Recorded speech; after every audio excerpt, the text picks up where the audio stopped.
இது சும்மா டீச்சர் தான். இன்னும் தரமான சம்பவம் மதுரையில் இருக்கு.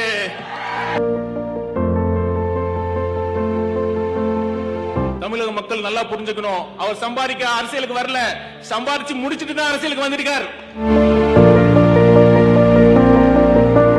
நான் இப்பொழுது அழித்து சொல்கிறேன், இன்னும் 50 ஆண்டுகள் கழித்து தமிழக அரசியல் வரலாறு எழுதப்படும் பொழுது 2026 திமுக வீழ்த்தப்பட்டு நம் வெற்றி தலைவர் அவர்களின் தலைமையில் ஆட்சி அமையும். அதற்கு முக்கிய மைல்கல்லாக சேலத்தில் தமிழக வெற்றி கழகம் சார்பில் முதல் கொள்கை விளக்க பொதுக்கூட்டம் நடைபெற்றது என்ற சரித்திரம் எழுதப்படும்.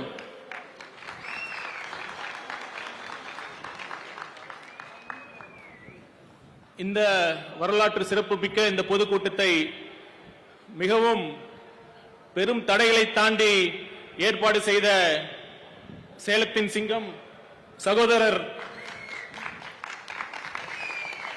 பார்த்திபன் அவர்களே,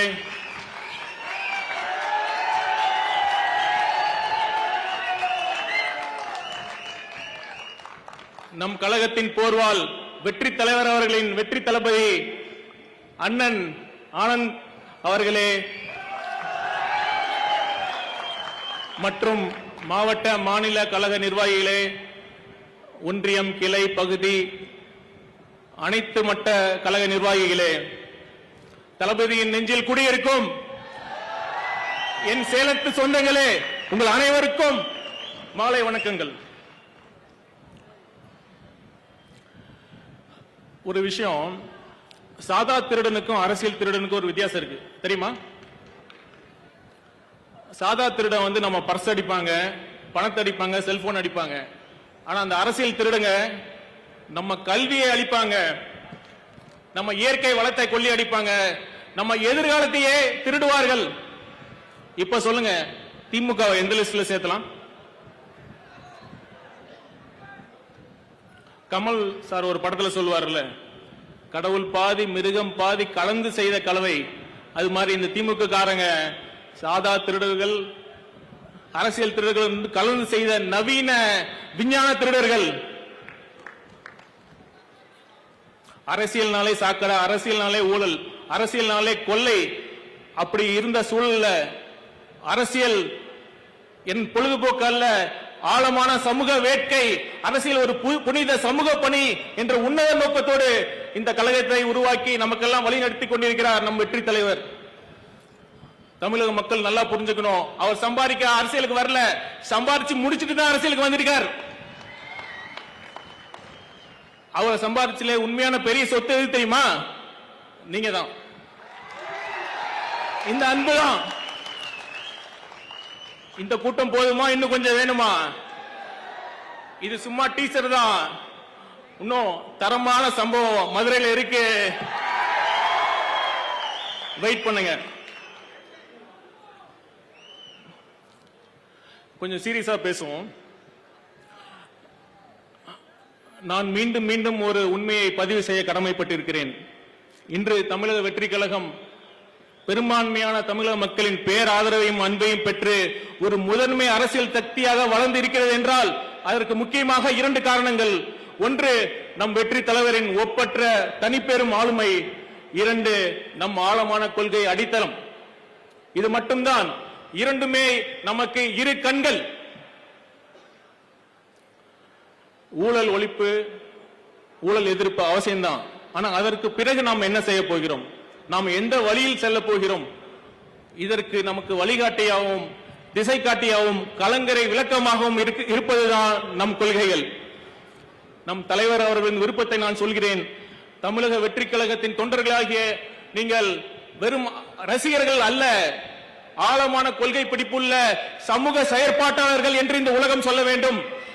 அதுதான் நம் வெற்றி முழுமை அடைய செய்யும். சரி, நம்ம இந்த கொள்கை விளக்க பொதுக்கூட்டத்தில் நம் கொள்கையை பற்றி எனக்கு முன்னால் நிறைய பேர் பேசினார்கள். நான் ரொம்ப சிம்பிளா சொல்றேன். நம்ம கொள்கை செக்குலர் சோசியல் ஜஸ்டிஸ், மத சார்பற்ற சமூக நீதி. மத சார்பின்மை ஏன் அவசியம்? மதசார்பின்மை ஏன் இந்த நாட்டுக்கு, இந்த நம்ம இந்திய திருநாட்டின் உயிர் நாடி மக்கள் நல்லா புரிஞ்சுக்கணும். ஒவ்வொரு தனி மனிதனுக்கும் அவர்களுடைய மத நம்பிக்கை, அவர்களுடைய தனிப்பட்ட விருப்பம், தனிப்பட்ட உரிமை. நமது இந்திய அரசியலமைப்பு சாசனம் இதை நமது ஃபண்டமெண்டல் ரைட்ஸ், அதாவது நம்ம அடிப்படை உரிமையாக நமக்கு வழங்கி இருக்கிறது. எனக்கும் கடவுள் பக்தி இருக்கு, நானும் கோயிலுக்கு போவேன், நானும் சாமி கும்பிடுவேன், எங்க வீட்லயும் பூஜை இருக்கு. ஆனா நான் வீட்டுக்கு வெளியில வந்துட்டுனா என் அடையாளம் வந்து நான் ஒரு தமிழன், நான் ஒரு இந்தியன், அவ்வளவுதான். இந்த மக்களை பிரிக்கும் இந்த பிளவுவாத மதவாத சக்திகள் நல்லா புரிஞ்சுக்கணும். அது சிறுபான்மையினருக்கு மட்டும் அச்சுறுத்தல் கிடையாது, ஒட்டுமொத்த இந்தியாவுக்குமே பெரிய அச்சுறுத்தல். இதுக்கு எடுத்துக்காட்டு நம்ம வெளியே எங்கேயும் போக தேவையில்லை. ரீசெண்டா இந்த மணிப்பூரை பாருங்க, இன்னும் பத்தி எரியுது. இந்த பிளவுவாத மதவாத அரசியல் இந்த நம்ம கொஞ்சம் கண்ட்ரோல் பண்ணலன்னா, ஒரு லிமிட்டுக்கு மேல போச்சுன்னா நாம நினைச்சாலும் அதை கண்ட்ரோல் பண்ண முடியாது.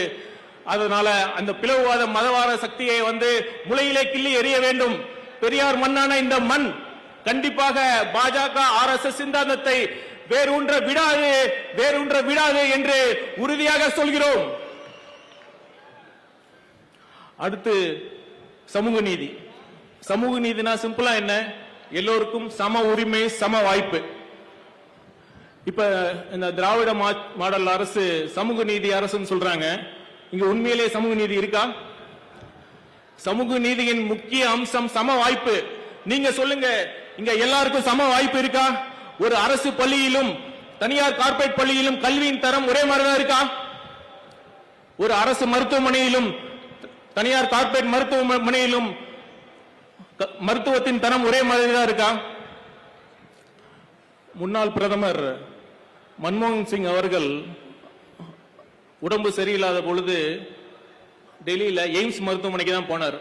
அதுவும் சின்ன பிரச்சனைலாம் இல்ல, ரொம்ப சிக்கலான இருதயம் ஆஞ்சியோபிளாஸ்டிஸ் பைபாஸ் சர்ஜரி சொல்றாங்கல்ல, அந்த சர்ஜரிக்கே எய்ம்ஸ் மருத்துவமனைக்கு தான் போனாங்க. இப்ப இருக்கிற திமுக அமைச்சர்கள்லாம் சின்ன தலைவலினால எங்க போறாங்க? உங்களுக்கே அரசு மருத்துவமனை மீதும் அரசு மருத்துவர்கள் மீது நம்பிக்கை இல்லைன்னா சாதாரண மக்களுக்கு எப்படி நம்பிக்கை வரும்? இதுதான் உங்க சமூக நீதியா? இப்ப என்ன சொல்ல வரீங்க? ஏழை எளியவர்களுக்கும் கேட்கறதுக்கு ஆளே இல்லாதவங்களுக்கு மட்டும்தான் அரசு பள்ளியும் அரசு மருத்துவமனையுமா? இதுதான் உங்க சமூக நீதியா? சமூக நீதியை பத்தி பேசுறதுக்கு திமுக காரங்களுக்கு அருகதையே கிடையாது. அடுத்து இன்னொரு விஷயத்தை பத்தி நாங்க பேசுறேன், நேரம் கருதி. இப்ப சமீபத்தில் திமுக அரசு, தமிழக அரசு வந்து 4 மூத்த IAS அதிகாரிகளை அரசின் செய்தி தொடர்பாளர்களாக அறிவித்திருக்கிறார்கள். இதுவரைக்கும் இந்த மாதிரி ஒரு அறிவிப்பு வந்ததே இல்லை. IAS, IPS, IRS, IFS போன்ற குடிமை பணி அலுவலர்களுக்கு 2 அம்சம் ரொம்ப ரொம்ப முக்கியம். ஒன்னு அனானிமிட்டி, இன்னொன்னு நியூட்ரலிட்டி, அதாவது நடுநிலைமையா இருக்கணும். அடுத்து மக்களால் தேர்ந்தெடுக்கப்பட்ட ஆட்சியாளர்கள் பின்னால் இருந்து இயக்க வேண்டும். அவர்கள் அரசின் முகமாக இருக்கக்கூடாது. இந்த அரசு ஒரு வெத்து விளம்பர மாடல் அரசு. இதுல என்ன வருத்தத்தக்க விஷயம் என்னன்னா, அந்த விளம்பரத்துக்கு மூத்த IAS அதிகாரிகளையும் பயன்படுத்துகிறார்கள். தமிழக அரசு வெற்று விளம்பர மாடல் அரசு வேணா அதை பண்ணிருக்கலாம். ஆனா அந்த 4 IAS அதிகாரிகள் இதற்கு ஒற்றுக்கொண்டிருக்க கூடாது. தமிழக அரசு இந்த அறிவிப்பை உடனடியாக திரும்பி பெற வேண்டும் என்று நான் கேட்டுக்கொள்கிறேன். இறுதியாக ஒன்றை கூறிக்கொண்டு நான் அமர்கின்றேன். நல்ல தலைவர்களை நாம் தேர்ந்தெடுக்காவிட்டால் மோசமான தலைவர்கள் நம்மை ஆளக்கூடும். அதுதான் நடந்துகிட்டு கொண்டிருக்கிறது. நன்றாக புரிந்து கொள்ளுங்கள். வரலாறு எப்பொழுதும் நமக்கு வாய்ப்பை தருவாது. நூற்றாண்டுக்கு ஒரு முறை ஒரு வாய்ப்பு வரும். அந்த மாதிரி ஒரு வாய்ப்பு 2026 வரப்போகிறது. மக்களே, 1000-2000 ரூபாய்க்கு ஆசைப்பட்டு நம்ம எதிர்காலத்தை தொலைத்து விடாதீர்கள். நம்ம குழந்தைகளின் எதிர்காலத்தை நம்ம இழக்கக்கூடாது. நான் பிறந்த மண்ணான சேலத்தில் இருந்து சவால் விடுகிறேன். கண்டிப்பாக 2026 நமது தமிழக வெற்றி கழகம் திமுக என்ற தீய சக்தியை வீழ்த்தி நமது வெற்றி தலைவர் முதலமைச்சராக பதவி ஏற்பார் என்று கூறி வாய்ப்புக்கு நன்றி கூறி விடைபெறுகிறேன். நன்றி, வணக்கம்.